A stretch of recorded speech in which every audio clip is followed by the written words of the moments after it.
I'm Suyog Prajapati. I'm a PhD candidate at the University of Michigan, Ann Arbor in America. And I'm here presenting a paper on Nakabahi. It's a Newar Buddhist monastery. And I'll be presenting a paper about its art architecture and viewer response. Even before I started, there's actually a backstory. Being a Newar, also from a non-Shakya, non-Bajracharya community, and Newari being my first language, we had a lot of difficulty pronouncing a lot of Nepali words, and we got teased a lot at school. Going to an English medium school, we didn't get Nepali pronunciation correctly, and I didn't realize that until much later in life. And so my Nepali was poor. Then in my 12th grade, there was a Nepali language teacher. We had a Nepali subject, and he taught all the phonetic systems of Nepali according to the organs of utterance. So if you're saying, we read Nepali in a sequential manner, like ka, kha, ga, ga, nga. But we were taught according to utterances, like kacha tatapa, khacha tatapa, gaja dadaba, gaja dadaba, ngayana nama. And that aspect of intonation fascinated me, and I realized pretty soon that it was all based on the Sanskrit system of pronunciation. So after my 12th grade, I was a science student. So, and after my 12th grade, I did not end up preparing for my medical, school or engineering school, but I was working on a project that involved a Sanskrit manuscript from the National Archives. It's called a Pratishtha Lakshana Sara Samutsaya. It's a 13th century manuscript, but the copy I had illustrations with Newar labels. So all of the iconic deities with their iconography, they were labeled. So if it's like Ganesha, there is Pa, Laddu, the text is a Sanskrit text, but it had labels in Newari. And so that's how I got into language, but also there was the art component. That was my gap year. Then I just completed my science degree, got a job as a chemistry teacher. But after my master's, my first master's in chemistry, in organic chemistry, I was also concurrently a student at the Central Department of Buddhist Studies. And in Buddhist studies, we didn't focus on language per se, but we did have courses on text, so Pali, Sanskrit, Tibetan texts, and because we were also focusing on the Buddhism of Nepal Mandal, Kathmandu Valley, we also had to focus on Newar material. I finished my MA thesis on ancient Buddhist sculptures of Nepal. And at that time, I read a little bit of Pali. I wasn't that good, and until that point, I had only been learning Sanskrit by myself. I got books by Thomas Agnes, all these grammar books by various Western authors. I tried to memorize the rules, all the declensions and the verbal forms. But it was hard, not being trained by a guru. But after I completed and defended my MA thesis, I enrolled in Valmiki campus, Nepal Sanskrit University. This was around April 2017. And at Valmiki, I really got exposed in an immersive learning atmosphere. We had to memorize chants, meters, and all of the grammar rules, they were in Sanskrit. So according to either Paninian Ashtadhyayi or according to Laghu Siddhanta Kaumudi. But I was interested more on art historical material, and in Kathmandu Valley, there's no scarcity. Not just of art historical material, but also textual materials. There are a lot of manuscripts, a lot of inscriptions, especially after the 13th century. And most of these manuscripts and inscriptions, they're dated very precisely. And they are always most of them are found in association with either art or architecture. And I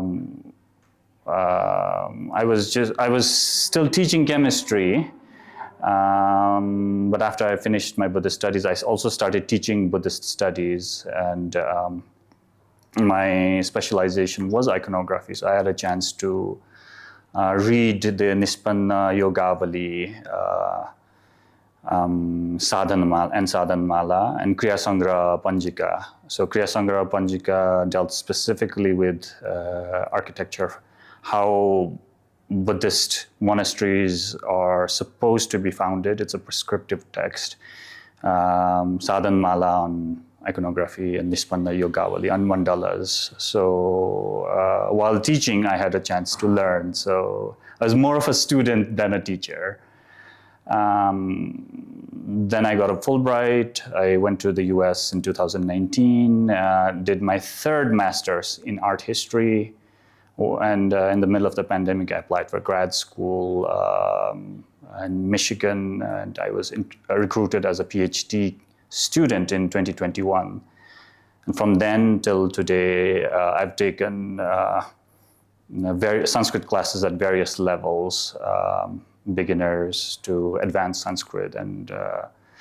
But for my dissertation, because I have to be able to read Sanskrit and also Newari, I'm training myself to learn to read Newar scripts.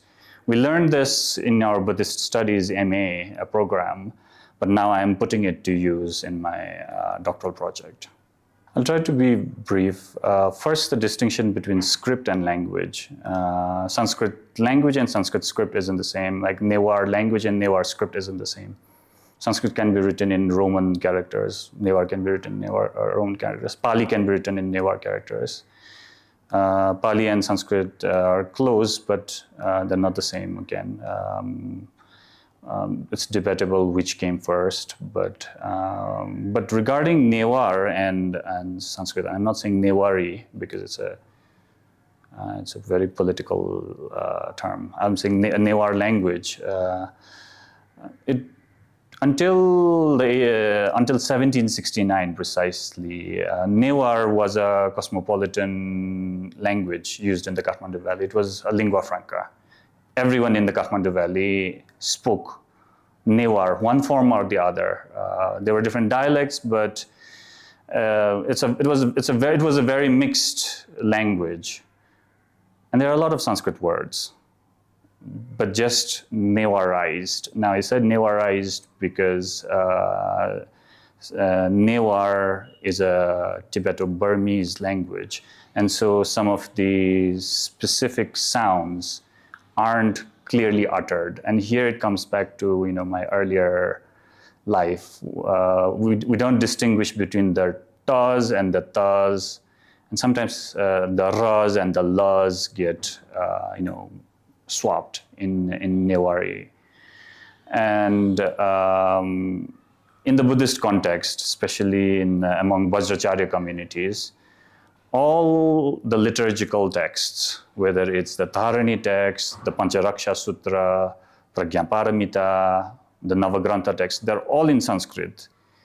For liturgical purposes, in the Kathmandu Valley, among Newars, among Buddhist Newars, Sanskrit is the primary language. But for discourse, for teaching, Newari may be used.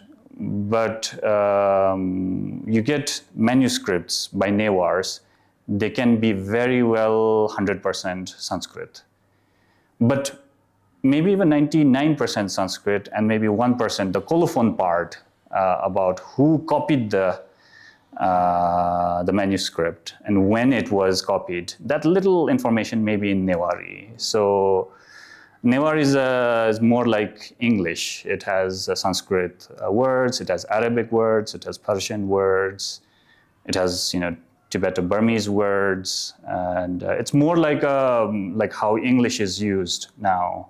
It's more like it was an everyday vernacular, but Sanskrit was a standard for liturgy. And it's precisely because Sanskrit has been used as a liturgical language in the Kathmandu Valley for at least 800 years,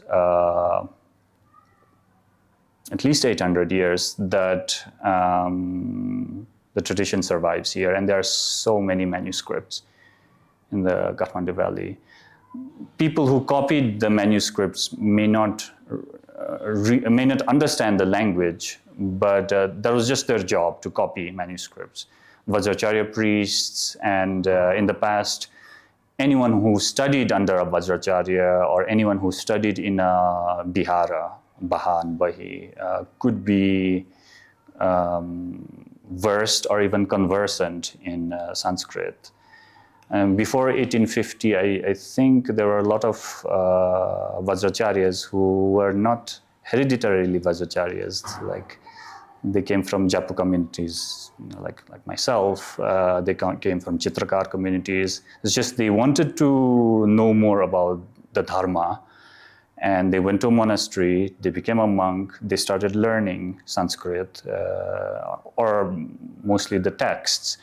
And under a guru, they were initiated. So they could have been initiated into Kala Chakra, He Vajra, and the Japu, a generation before, became a Vajracharya. And that has been a case in Kathmandu especially. And, but after 1815, and this is I'm just sort of summarizing new research. After the Mulki Ain, profession became caste, and being a monk became hereditary rather than a choice.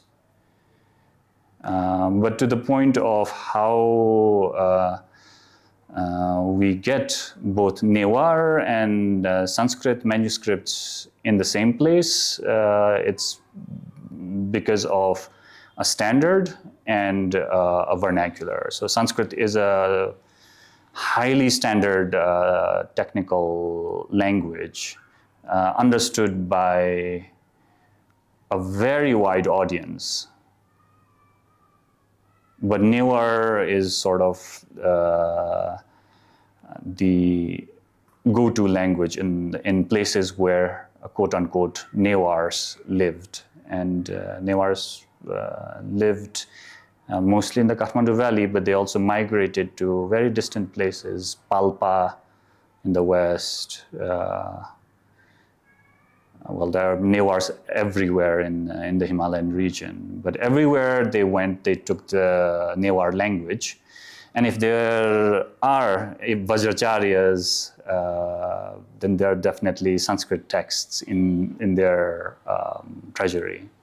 I mean, it's a real privilege to be in such a big event. This is my first time ever in such a big conference as a speaker. And by training, I'm not a Sanskritist. I don't work only on Sanskrit texts. My primary data comes from visual materials, wood carvings, architecture, stone carvings, painting, bronzes. But because it so happens that my area, my region of study is the Kathmandu Valley primarily, there are so many written, datable visual materials, stone inscriptions, even sculptures. They are almost all of them bear inscriptions. And the inscriptions, they could be in Newari, they could be in Sanskrit.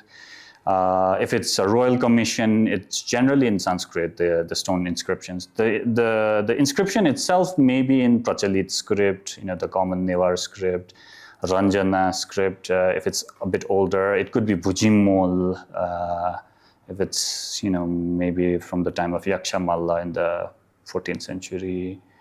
But it's just that the art, the pre-modern art is so precisely dateable. And my point is, like, being a historian of art, I cannot be far away from language, and Sanskrit in particular, and Newar in general, because classical Newar is, again, highly inflected by Sanskrit. Like, just to give you an example, the Darbar squares in Bhaktapur, Patan, Kathmandu, they're called Laiku in Newar, but it comes from the Sanskrit word Rajakula. Ra becomes La, and the ending becomes shortened. So it's a Laya Kula, so Laya Ku. So, and that happens a lot in Newari. We think it's a very Newar word, but then it has Sanskrit roots. Tau. Tau is a Newar word for yogurt. It comes from dadhi, and the is omitted, and the di remains, and it becomes tau. So like, if you know Sanskrit and if you know Newar, then it becomes a lot easier to do research in the Kathmandu Valley. Yes, the etymology, like, if you know Sanskrit, it takes a lot of load from Newar etymologists. You don't have confusions. Yes, definitely. Because I grew up speaking Newar. Even though I'm from Bhaktapur, I know Newar from Kathmandu. I know Newar and Patan. But consciously knowing that, there is actually a distinction, not just the way it sounds, but where that sound is coming from, that it helped me consciously make these choices. Like, after age 17, you're reading a newspaper, Nepali newspaper, and now I know, now I know that, okay, it's a ta, and nga, yarda, ma, and even compounds like kshatriya, ksha, it's actually ka and the fricative s. And so, gyani, gyam. So usually people write G-Y-A-N-I, but it's actually za and yin, no yarna nama yin. So it's za and yin, it's gyam, gyani. So when you know how the sounds have combined, you become more conscious. And okay, so that's how you actually say the words. And it helped me a lot. Definitely, there should be an elective for Sanskrit. We have additional electives for maths, electives for economics or history, or I don't know what subjects they have now. But I wish, when I was giving my SLC exam, there was an optional Sanskrit, maybe even 50 marks. Maybe 25 marks. At least maybe a Sanskrit guru would have taught me the basics. I think before the mid-1980s, my grandmother, my father, they had to learn Sanskrit, I think, until the 4th grade. And after that, it was an optional subject. And so my grandmother knows Sanskrit. My father even knows Sanskrit, but my mother doesn't know Sanskrit. So in the past, there was Sanskrit education even in the secondary level. I wish that can be brought back. Then we have a choice, new generation students now, then they will have a choice. I'm so grateful that I ran into Martin, and just having tea the other day, and Martin was there. a colleague of mine informed me about Martin's project on the multilingual dictionaries, and just striking a conversation with Martin today led to this. I'm very grateful for all the coincidences. Thank you.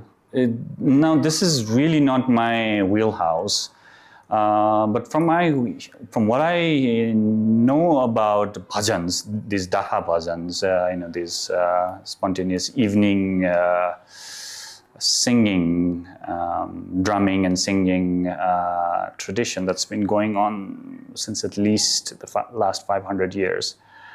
It's always been multilingual. And Sanskrit maybe one of the languages, but from what I gather when I sit down and listen to bhajan, it's mostly Newari because obviously it's Bhaktapur. But I think there are also a lot of Bengali words, Maithili words, just because of the geographical proximity of Bhaktapur to that region. And just because, in the 14th century, the Taleju, the main royal deity, the goddess of Bhaktapur, came from Simrangarh, which is in Bara district, which borders India right now. So it's most likely multilingual, but that I'll defer to other scholars. Great.